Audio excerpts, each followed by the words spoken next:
Halo my friend, Assalamualaikum. Ketemu lagi dengan saya Ricky di Cerita Ricky. Tapi di segmen kali ini ya, ada segmen baru di Cerita Ricky, namanya Ngobrol my friend. Ngobrol sama temen gue. Nah hari ini gue lagi kedatangan bintang tamu deh ya, karena semua yang datang di Cerita Ricky itu adalah bintang. Temen gue ini adalah orang Indonesia. Dari mananya biar ntar dia sendiri yang jelasin ya. Halo, apa kabar mas? Alhamdulillah baik. Ini gua ketemunya di tempat kerja, dan dia ini adalah orang yang paling rajin kalau menurut gua. Nah, dan gua tertarik untuk mengupas tentang sosok beliau ini. Mas ini ya kayaknya lebih muda dari gua. Mas, namanya siapa? Asal dari mana? Statusnya apa gitu kan? Terus sudah berapa lama? Dari kapan datang ke Malaysia? Assalamualaikum warahmatullahi wabarakatuh. Perkenalkan, nama saya Ari Irawan Lubis. Tempat lahir di Tebing Tinggi, Sumatera Utara. Padang berarti ya? Orang Batak Mandailing, Pak. Lubis. Lubis. Nama saya Lubis. Oke. Awal mula saya merantau tahun 2016, 7 Oktober. 2016, berarti udah berapa tahun nih? Kalau sekarang udah memasuki 4 tahun. 4 tahun sih, oke. Pinjam dulu mic-nya, karena ini mic-nya sharing. Jadi, lu asalnya dari Batak, dari Sumatera Utara ya? Medan itu berarti ya? Medan. Masuk Medan? Masuk Medan lah, Tebing Tinggi. Lebih tinggi. Dulu punya impian, atau bukan impian, kok tiba-tiba lu mau hijrah atau mau jadi perantau ke Malaysia itu gimana sih ceritanya? Apa yang membuat Ari memutuskan untuk gua pergi ke Malaysia? Ceritanya sih begini, ajakan dari orang tua saya, yaitu ibu saya, dorongan dia juga jadi sih. Ibu kamu duluan di Malaysia? Udah ada di Malaysia duluan? Ibu sih nggak ke Malaysia, tapi dia sering ke Malaysia. Bahkan dia menawarkan saya kerja. Begini ceritanya, Ari, kamu mau kerja di Malaysia? Kerja apa itu? Kerja hotel. Mulanya ngomong ke saya, bolehlah. Di dalam benak pikiran saya tidak berpikir kenapa orang tua saya mengajak saya ke Malaysia. Setelah saya sampai di Malaysia, saya baru tahu, mungkin ini maksud orang tua saya. Orang tua saya menginginkan saya supaya saya ada tujuan hidup. Oke, jadi sebelumnya lu apa tujuan hidup? Bukan itu. Dulunya sih saya nggak tentu hara, maksudnya bergaul yang pada teman-teman yang kurang baik lah. Oh gitu, oke.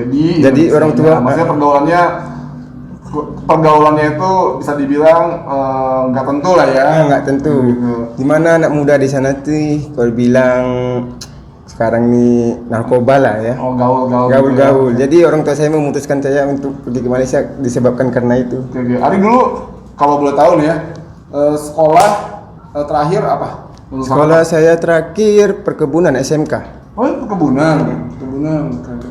Udah selesai lah. Sudah selesai. Bahkan saya pun alumni pertama bagian jurusan perkebunan. Wih, mantap. Nah, lu nggak niat kerja yang sesuai dengan ini gitu, sekolah di perkebunan atau gimana? Atau lagi menuju ke sana, cuman kesempatan yang ada dulu di depan mata lu ambil sebagai batu loncatan dulu tuh? Kalau gua sih dulu ada sempat berpikir mau kuliah, tapi karena ke Malaysia saya berpikiran cari duit dulu lah untuk biaya saya untuk kuliah. Sebab kan orang tua saya kan bukan orang tua yang berada, jadi saya memutuskan ikutlah apa kata orang tua.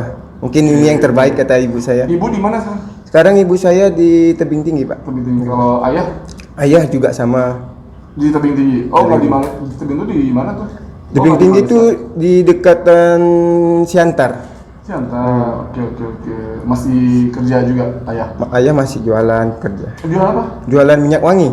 Di sana? Di sana. Oh, mantul. Di mana sebutin, nanti mungkin teman-teman yang mau beli minyak wangi juga bisa tuh.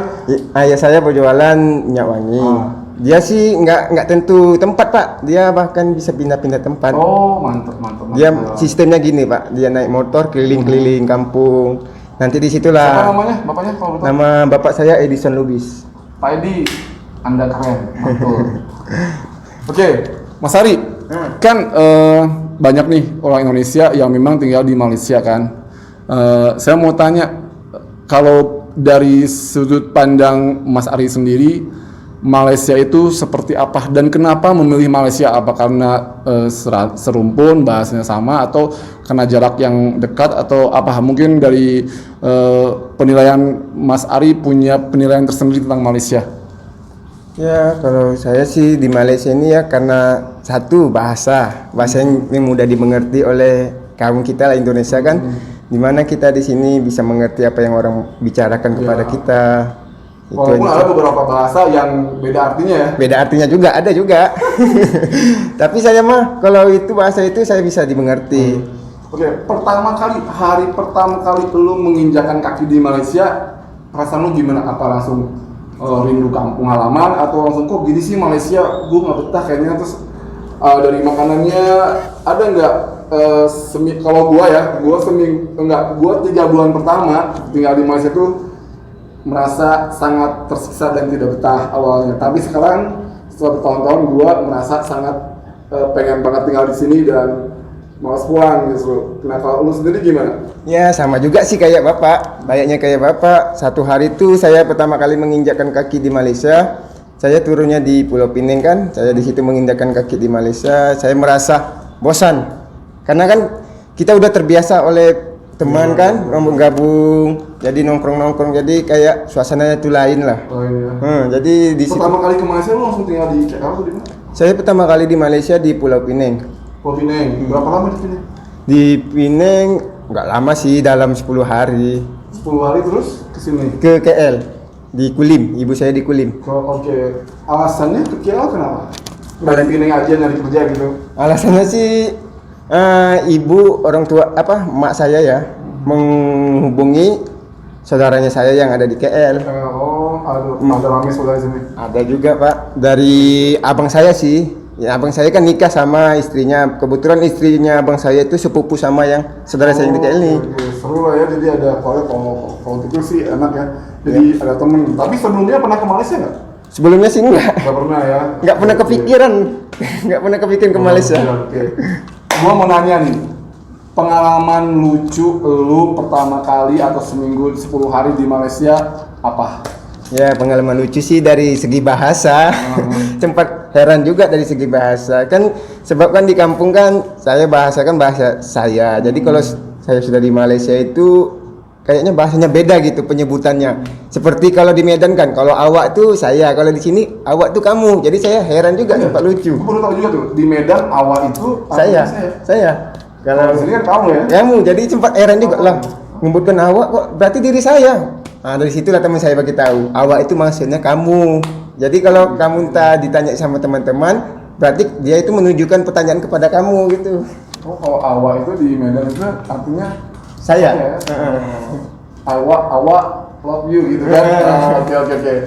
Nah, gue juga pernah sih ngalamin hal-hal kayak gitu yang kalau gue cerita lucunya waktu gue mau pesen minuman, gue maunya teh tawar kan, dia nggak ngerti, yaudah gue bilang ayo teh yang keluar tuh teh tapi campur susu gitu. Dan itu tadi gue baru tahu kalau lu mau pesen teh tawar itu namanya kan teh O kosong gitu kan, ada O-nya ya. Jadi kalau misalnya my friend nih ke Malaysia, lu makan terus mau pesen teh, kalau lu cuma bilang gua mau pesen teh, akan keluarnya adalah teh campur susu alias teh tarik. Jadi banyak banget perbedaan bahasa, walaupun kita paham tapi sebetulnya artinya berbeda. Seperti pusing ya, sakit kepala. Mau naik taksinya bilang mau pusing kanan, gue bilang bapak sakit. Itu pengalaman gue tuh bener. Nah tadi kan pengalaman lucu ya. Ada lagi nggak? Saya tuh misalnya pernah susah nyari alamat lah karena lu nggak tahu. 2016 ya? 2016. Udah ada Waze belum sih? 2016 sih belum sih. Bahkan saya pun belum tahu arti dari Grab itu. Bahkan saya pun belum. Oh gitu. Oke. Nah, lu pernah nggak sih ngalamin mau ke suatu tempat karena lu nggak tahu terus jadinya malah ketemu atau pengalaman lucu pakai LRT, monorail gitu kan? Something new.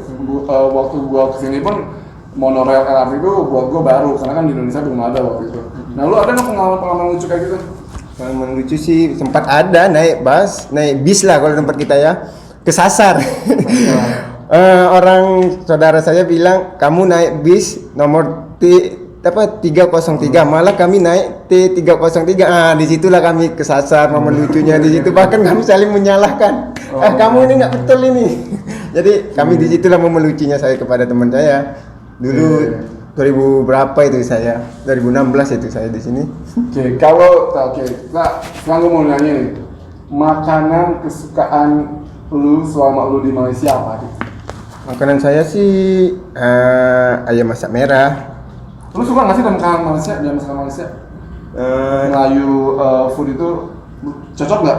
Karena ada beberapa teman saya tuh yang merasa nggak bisa makan kari, ada juga yang kayaknya Malaysia itu makanannya lebih cenderung manis. Nah, kalau lu sendiri tipikal orang yang memang cocok-cocok aja makan di sini atau enggak? Saya sih cocok-cocok aja. Ya. Selagi itu makanan yang berbentuk makanan. Yang lu suka favorit banget makanan dari Melayu nih yang nggak ada di Indonesia apa? Apa ya, saya sih bingung juga. Saya sih ayam masak merah. Ayam masak merah di Indonesia nggak ada gitu? Ada sih, tapi kayaknya lemak yang nggak ada. Lu nasi lemak suka nggak? ada di sana nasi lemak. Ada. Serius ada? Ada di sana. Kari ada. Teh tarik. Teh tarik. Aceh ada. Kalau Medan gua nggak tahu. Ada nggak? Ya kalau di sana sih Pak, yang ada teh susu telur. Tahu teh susu telur? Teh susu telur. Teh itu dicelupkan, dikasih susu, dikasih telur. Baru kita teh panas. Teh panas tadinya. Terus dimasukin telur nggak ada di telur rebus. Enggak, dia sudah dicampur. Kalau di sana orang bilang TST. TST. Susu telur. Teh susu telur sama bandrek. Pakai gula pakai madu gitu nggak? Pakai gula sedikit aja. Rasanya gimana ya? Ya, rasanya manis-manis gitu, ada sedikit rasa telurnya. Minuman khas. Itu minuman khas anak muda di sana. Oh, gitu. Enak. Enak sih, Pak. Mana di situ anak muda malam minggu kadang minum TST. Orang sana sebut. Dingin dan panas atau dingin gitu? Sana panas. Makan dingin, panas. Oke, mantap. Ri, menurut lu nih, bener nggak sih yang gue denger ya, katanya Malaysia ini bisa dibilang gudangnya pekerjaan untuk orang Indonesia karena banyak banget orang Indonesia yang datang ke sini merantau untuk mengadu nasib. Ya alasannya itu tadi, bekerja di Malaysia itu katanya gampang, mudah, dan gajinya gede gitu. Dan malah ada sebagian orang yang malah jadinya nekat ke sini ilegal dan segala macam. Menurut lu gimana tuh? Bener nggak sih? Atau sebetulnya bekerja itu di mana aja juga bisa? Ya, menurut saya sih selama saya di sini gampang nyari kerjaan di Malaysia ini. Lain halnya kayak di tempat kita Indonesia kan, di mana harus kita melamar yang ini. Kalau di sini kan tanpa melamar, asalkan kita kenal dengan teman mencarikan pekerjaan sama kita. Disitulah caranya. Neko nggak ribet peraturannya. Nggak neko nggak ribet. Kan kalau gue baca tuh di koran dibutuhkan pekerja harus minimal pendidikan sekian gitu kan. Yang gue kesel tuh harus berpenampilan menarik. Gue sampai sekarang nggak ngerti itu maksudnya apa, berpenampilan menarik itu apa gitu kan. Dari segi mana ya kan? Iya gitu kan. Berpenampilan menarik itu seperti apa, karena ya bingung gitu. Terus pengalaman minimal sekian tahun. Kita kalau misalnya nggak punya pengalaman, artinya kita nggak akan dapat kerjaan seumur hidup dong ya. Iya benar. Karena gue juga sedikit bingung dengan beberapa iklan pekerjaan di sana. Dan ya gue setuju seperti yang lo bilang, di Malaysia mungkin ya untuk beberapa orang terkesan gampang nyari kerja, tapi resikonya juga banyak nih. Iya benar, itu aja. Resiko kerja di Malaysia itu juga banyak. Kalau kita mau pakai jalur yang resmi, sebetulnya nggak segampang itu gitu. Lo ada prosesnya, harus disalurkan oleh badan penyalur yang resmi. Sudah gitu ntar di sini ketemu majikan atau agensi gitu kan, dan nggak bisa mau kerja nggak, yuk ikut gua. Kebanyakan kayak gitu. Mungkin gue sih nggak tahu ya, my friend, kalau salah bisa dibantu dibenerin. Mungkin karena pertama mungkin ilegal atau kosongan, atau juga ya pakai permit bebas. Sebetulnya buat ya hak mereka juga kan, mereka, tapi resikonya juga ada di sini kan negara orang.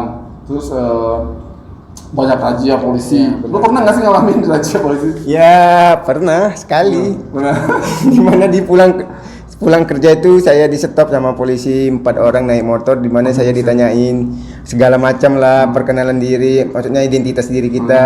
Tapi Berhasil, maksudnya lolos gitu. Ya, sempat juga dibawa. Oh, serius? Iya, beneran. Sempat juga ke dibawa. polisi atau Dibawa sama polisi ke kantornya. Diinterogasi lah di sana, gini kamu tidak ada izin tinggal katanya gitu sih. Tapi Ya. nggak sampai masuk lah ya. Enggak sampai masuk gitu, Ya, gitu aja. ini lagi. Mungkin karena ada pertimbangan. Oke.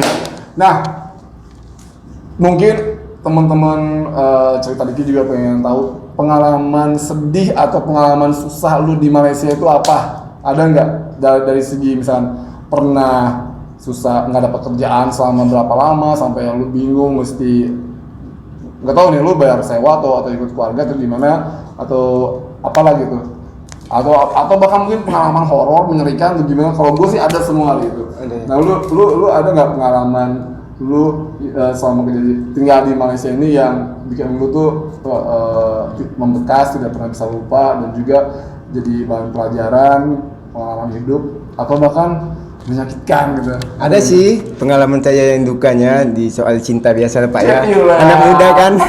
Dulu saya sempat suka sama satu wanita di mana Orang mana? orang Pekanbaru. Orang Indonesia juga. Orang kita juga. Oke. Di mana di situ saya betul-betul sangat mencintainya dan Mungkin dia nonton nih. untuk yang nonton maaf ya. Nanti Gimana, takut gimana? keluarganya bergaduh, maaf. Di mana di situ saya benar-benar tulus sama dia dan ini pun berkata lulus juga. Lah tiba-tiba dia nggak tahu kenapa dia balik kampung, dia lain lah arahnya. Cina udah nggak kontak konsisten. atau tiba-tiba dia punya rencana lain dan akhirnya memutuskan untuk kita udah aja gitu. Ada nggak kayak gitu? Atau lu diambangin gitu aja, dia pulang, lost contact, nggak ada kabar, tiba-tiba lu lihat di sosial medianya dengan seseorang lagi atau gimana? Ya seperti bapak bilang lost contact. Lost contact. Lost contact nggak ada. Kan lu bisa lihat di YouTube-nya atau di Facebook-nya atau di Instagram-nya. Ya kalau saya sih Pak prinsipnya gini Pak, selagi dia tinggalkan saya, berarti dia nggak cinta sama saya. Untuk apa saya kejar wanita seperti itu? Oke. Kan lu nggak ngambil saat itu untuk menunjukkan mungkin aja dia cewek lu tuh lagi ngetes ini dia nyariin gua nggak sih gitu. Masa pasrah gitu sih? ya saya sistemnya gitu Pak. Kalau dia udah nggak cinta ya udah untuk apa dipertahankan kan? Oh, gitu. Malah kitanya sendiri yang repot. Enggak, dulu dia pergi ngomong nggak sama gua mau pergi, gua mau balik kampung nih, mau ada kerjaan sana gimana? Atau tiba-tiba dia ngilang gitu aja atau gimana maksudnya? Ada ngomong dia balik kampung dan saya pun tahu. Tapi gimana lah Pak, yang namanya udah nggak cinta kan, kita nggak bisa paksakan juga seseorang.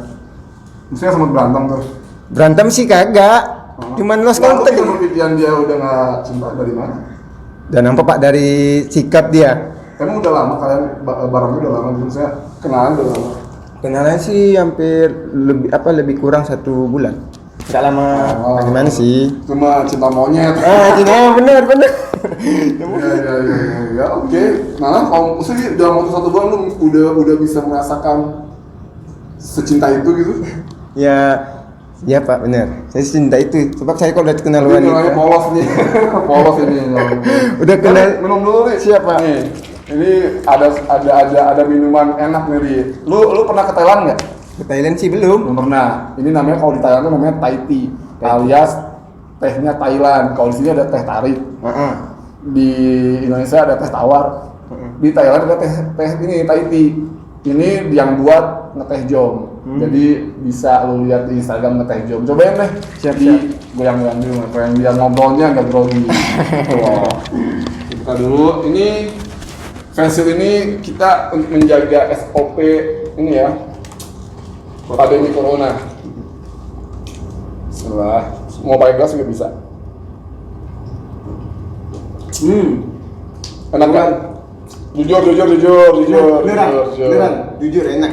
Lu kayak iklan banget sih. Bisnisnya teman itu kan baik.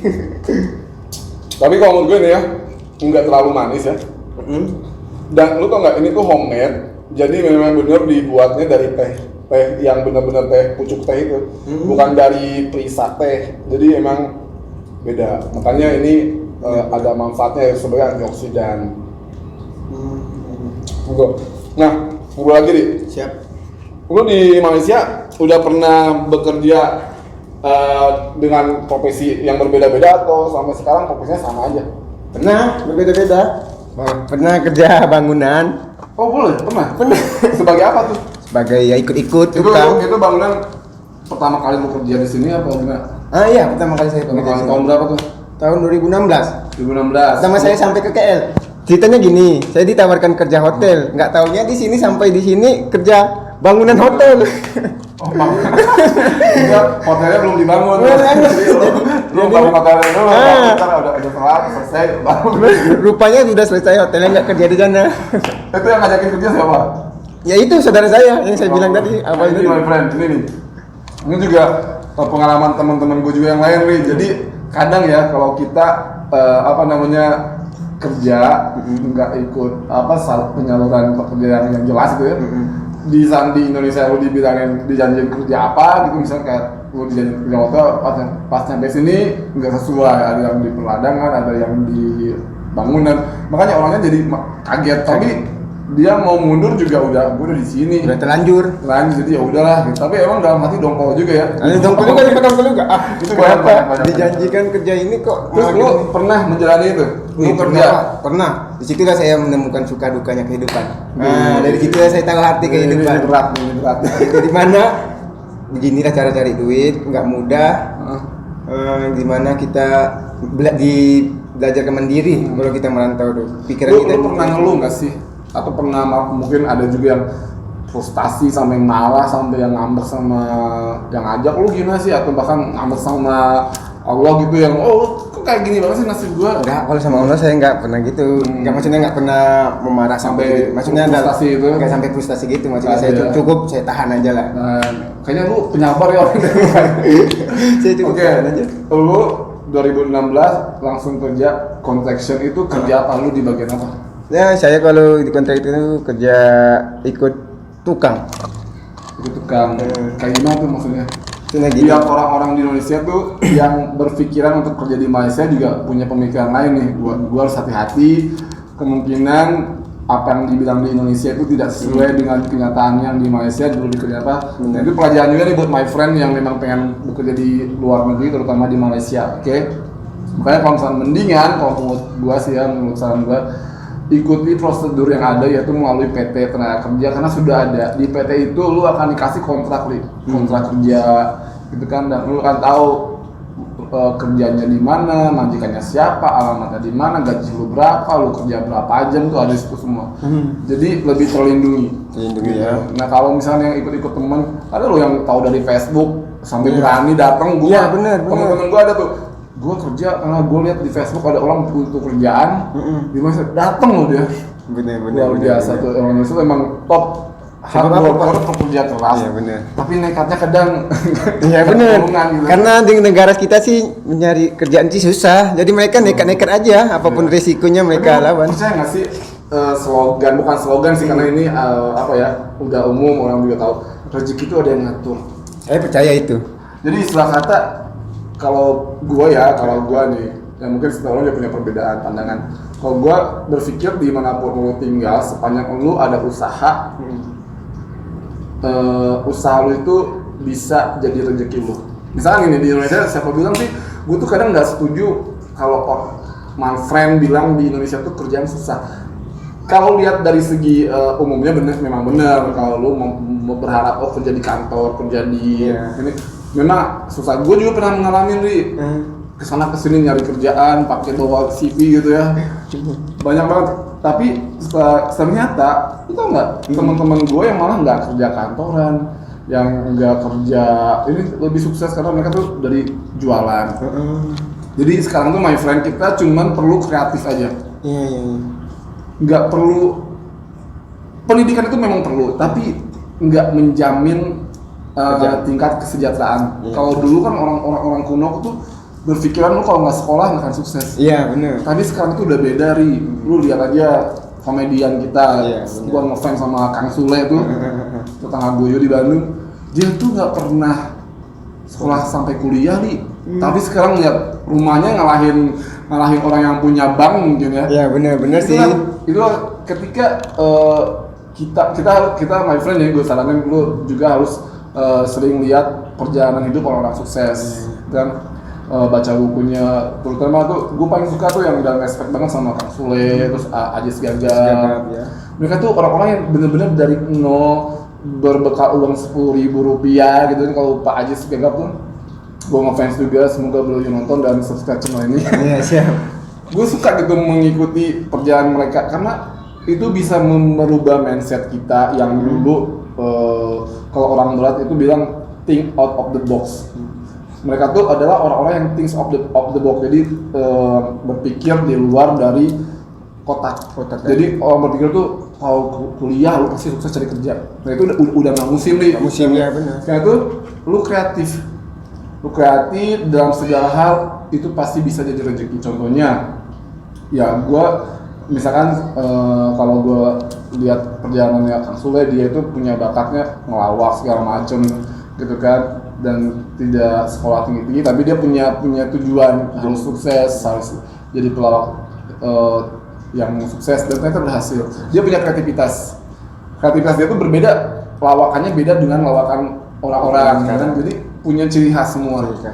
Baik Aji Gagap dengan gagapnya, Bolot dengan yang kebudekannya, Sule dengan yang multi talented, dia mau nyanyi, mau joget apa dia bisa gitu kan. Itu begitu juga dengan kita gitu. Lu nggak usah berpikir gua nggak sekolah tinggi, gua ini, lu kreatif aja, bikin makanan. Banyak banget tuh teman-teman gua nih yang malah udah enak kerja di kantoran tapi dia memutuskan untuk berhenti dan mulai usaha. Itu juga banyak juga tuh, Ri. Jadi kalau gue potong dulu nih ya tadi ya, kerja di Indonesia itu susah, menurut gue itu sekarang udah nggak berlaku lagi, karena disitulah lu ditantang untuk membuka peluang dengan cara ya lu berpikir gue kerja dengan ijazah gue ini udah agak susah, gimana kalau misalnya gue buat sesuatu yang memang diperluin orang, terus juga dicari orang, ya kayak misalnya makanan, semua masih butuh makanan. Semua orang udah tahu misalkan ini jagung bakar udah di mana, lu bikin jagung bakar yang kayak gimana gitu. Kayak intinya kreativitas. Kreatif ya. Jadi sebetulnya nggak mesti ke Malaysia, nggak mesti kemana, di Indonesia pun bisa jadi kok. Kalau menurut gua sih begitu gitu kan. Tapi kan memerlukan biaya juga. Betul. Semuanya ya, tapi ya itu tadi saya juga bisa ada juga bisnis seperti dropshipper. Lu nggak usah punya modal, nggak usah punya barangnya, lu cuman promosiin barang orang gitu. Ya kayak di online shopping itu juga bisa, dan gue pernah mengalami itu. Sebetulnya banyak, cuman intinya kita harus banyak cari tahu.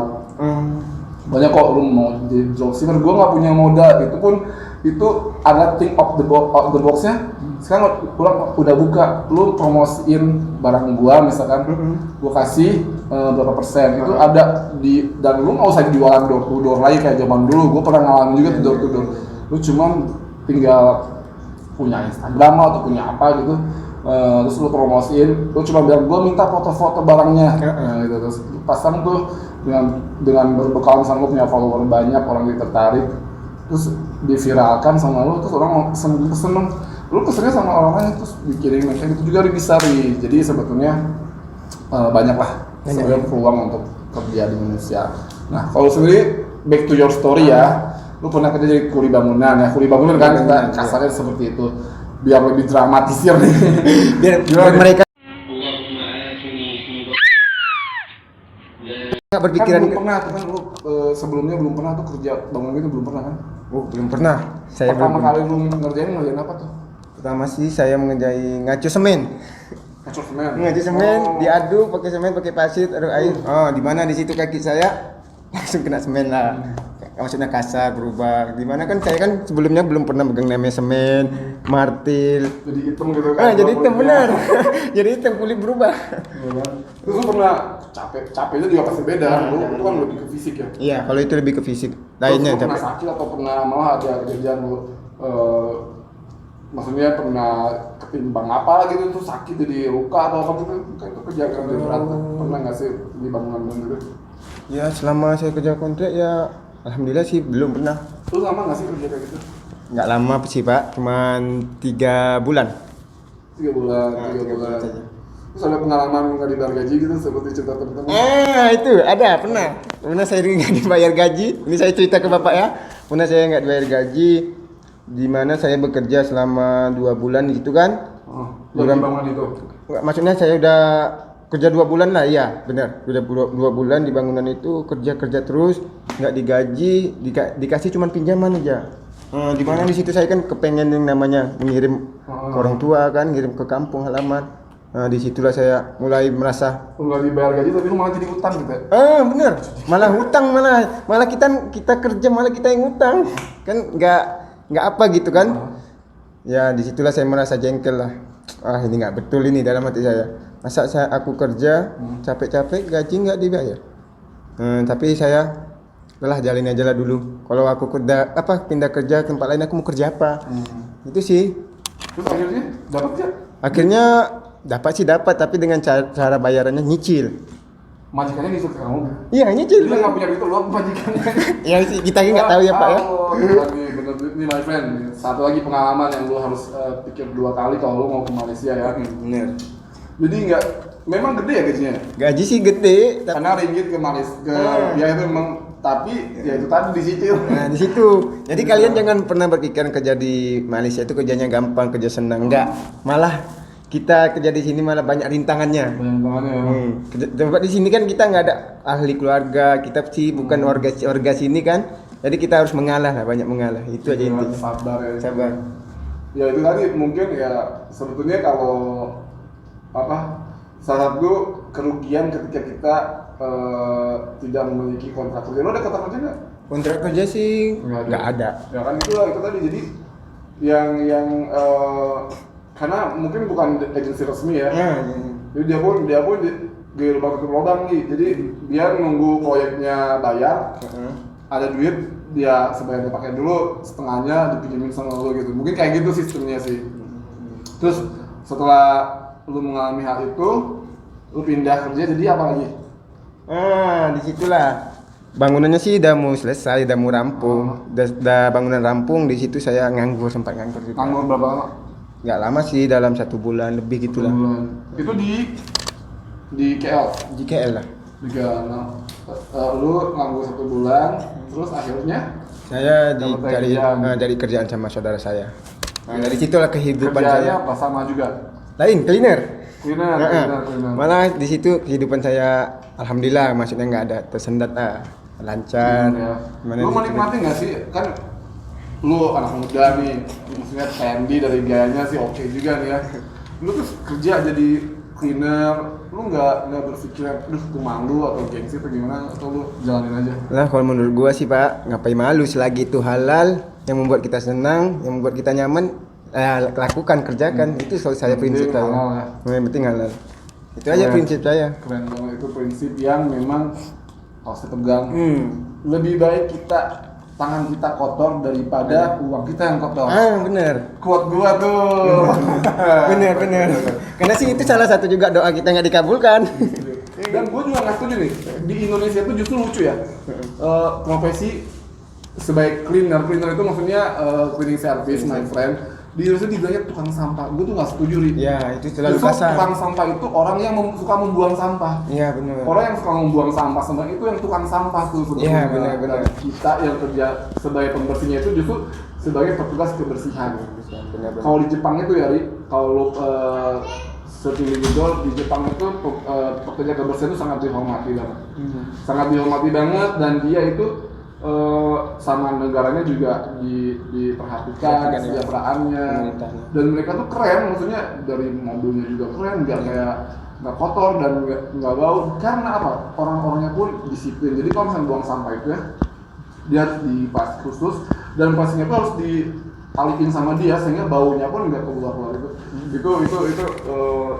yang gua harap sih bisa kita lakukan di negara kita next time ya, mudah-mudahan bisa. Tapi itu semuanya berawal dari kitanya sendiri. Kitanya juga punya jiwa yang nggak suka yang kotor, itu pun akan terbawa. Karena gini loh, gua selalu pengennya sih, gue juga lagi belajar, pengennya sih kita tuh berbuat sesuatu tuh adalah sesuatu yang kalau orang lain lakukan itu ke kita pun akan seneng gitu. Jadi lu sebelum melakukan satu hal, contoh kecil deh, misalkan yang paling gua jengkel gitu, kalau misalkan gua pergi ke toilet gitu ya, gua itu nggak pengen toilet itu basah atau ada tisunya di mana-mana, gue tuh nggak suka. Nah, ketika gua pakai toilet itu, terus gua buang tisu sembarangan, nanti orang yang gue akan mikir nanti orang yang masuk setelah gue juga akan ngerasa sebel gitu, ini orang siapa sih gitu. Nah gue selalu kayak gitu, gue selalu menempatkan atau berbuat sesuatu yang apa namanya, yang gue pun pengen orang lain kayak gitu, karena gue juga nggak mau, karena gue ngerasa semua orang juga nggak suka kalau misalnya digituin. Iya. Gitu. Benar nggak sih? Kamu setuju nggak sih? Ya saya setuju apa yang kata bapak itu tadi, kata bapak ini. Setuju sih. Menurut Menurut nggak saya. sih ada orang yang membuli lu karena kerjaan lu, atau yang apa lu jauh-jauh ke Malaysia cuma jadi cleaning service atau gimana? Lu pernah nggak sih ada teman-teman yang malah memandang rendah kerjaan lu gitu? Ada sih, tapi saya mah kalau memandangnya itu saya nggak anggap lah. Cuek aja ya. Baik aja, yang penting saya sini Yang bekerja penting dengan mau- tulus hati. Lu tunjukin dengan apa yang lu nanti hasilnya. Tuh, benar. Pembahasan yang paling keren itu adalah dibahas dengan hasil. Dengan hasil, benar. Hasil kerja kita. Apapun jenis pekerjaannya selagi itu halal, lakukanlah. Benar-benar. Oke, kita break dulu nih. Siap. Nanti kita kembali lagi dengan obrolan Ricky dan Ari. Oke, my friend, kembali lagi di Ricky Ngobrol bersama Kang Ari. Oke, Kang Ari ini seperti tadi sudah dijelaskan adalah salah satu PMI atau pekerja dari Indonesia yang sekarang ada di Malaysia. Mas Ari tadi kan sudah ngobrol nih tentang pengalaman hidup, suka duka di sini. Saya mau, mungkin ada yang mau sharing buat teman-teman, my friend khususnya, my friend cerita Ricky. Oh ya, sebelum kesana saya mau nanya nih, ada nggak impian terbesar Ari atau harapan, cita-cita yang ingin dicapai dan sudah tercapai semenjak Ari ada di Malaysia? Kita ngomongin yang sudah dicapai dulu apa? Kalau yang belum tercapai sih, lagi berusaha untuk mencapai. Yang Selama di Malaysia sudah apa nih? Sudah ada hasil apa? Sudah beli rumah misalkan atau apa gitu? Sudah mulai apa gitu? belum. Orang tua belum izini beli rumah sebab kan Tapi nabung lah ya? nabung aja. Nabung. Orang tua berpesan jangan beli dulu kalau kamu sebelum kamu pulang. Oke, terus mungkin harapannya mau menikah di sini, di orang sini atau di orang sana, gimana impiannya? Ya, impian harapan saya menikah tuh sih sama orang kita juga Indonesia kan nggak ribet sesama buat kita. teman-teman cerita Ricky kembali single nih, boleh di komen gitu kan. Mas Ari, saya mau daftar, boleh ya? Boleh ya? Boleh. Ada jodoh di sini. Oke, jadi yang belum tercapai adalah mencari jodoh ya. Terus kedua apa? Yang kedua ingin mengumrahkan orang tua. Masya Allah, amin, aminin semua teman-teman yang di sini, kita doakan semoga keinginan Mas Ari bisa tercapai ya, amin. Ada nggak pesan buat keluarga mungkin yang ada di Indonesia atau yang nonton di sini teman-teman Ari gitu? Ada pesan yang mungkin bisa di-share? Pesan saya sih buat keluarga baik-baik saja di sana, tetap jaga kesehatan khususnya bagi orang tua saya, jangan terlalu bekerja terlalu capek kan usia nggak semudah dulu. Untuk orang tua saya berpesan seperti itu kepada orang tua saya, jaga kesehatan. Ari, teman-teman nongkrong di Medan. Untuk para teman-teman, jaga kesehatan selama pandemi corona, jangan terlalu menganggap ini tidak ada. Jadi jaga kesehatan untuk teman-teman. Patuhi SOP-nya ya. Patuhi, pakai masker, Social pakai distancing itu aja, social distancing nih, pakai masker, pakai face shield. Dan yang penting nih, Li, jangan lupa subscribe nih. Jangan lupa subscribe itu. Promosi.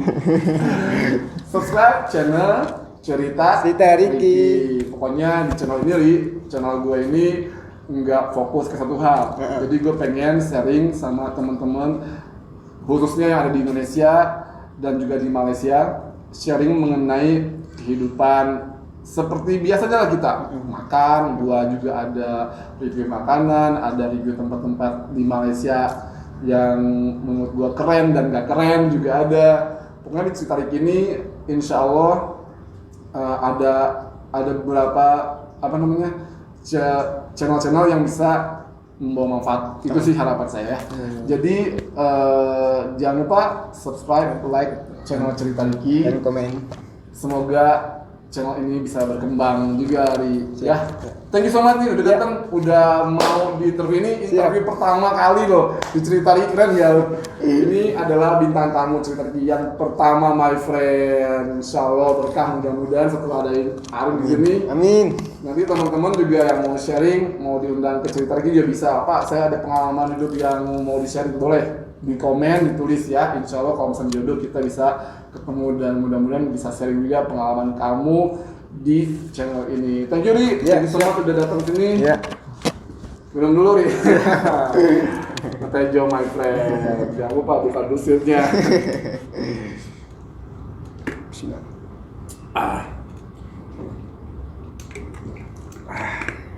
Oke, terima kasih teman-teman udah nyempetin untuk nonton segmen ngobrol. Insya Allah ketemu lagi di segmen Cerita Riki yang lainnya. Saya Riki, Saya Ari Irawan Lubis. pamit. Assalamualaikum warahmatullahi wabarakatuh. Waalaikumsalam.